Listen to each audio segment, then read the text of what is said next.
Pourquoi est-ce que la vie d'un Palestinien vaut moins pour vous que la vie d'un Ukrainien? En écoutant certains d'entre vous, je me demande sur quelle planète vous vivez.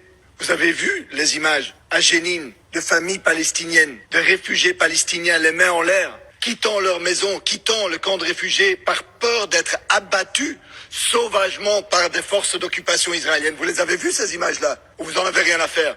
Imaginez-vous un seul instant que ça soit des Ukrainiens sur ces images, quittant leur maison par peur des troupes russes. Vous auriez appelé à des sanctions, vous auriez appelé à donner plus de soutien à l'Ukraine, des armes à l'Ukraine.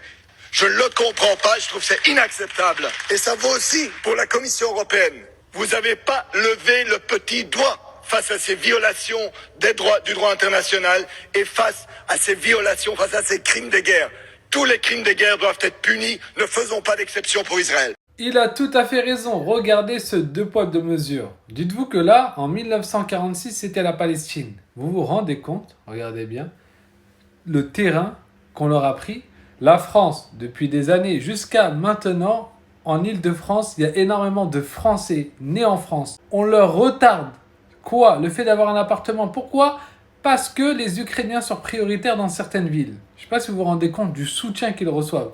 Et par contre, lorsque c'est la Palestine qui subit pire que ce qu'a subi l'Ukraine, et bien là, pas du tout. Il y a deux poids de mesure. C'est eux les victimes, c'est-à-dire ceux qui sont oppresseurs, quoi. Et les oppressés, si jamais ils se défendent un instant, il faut les rabaisser, il faut les condamner.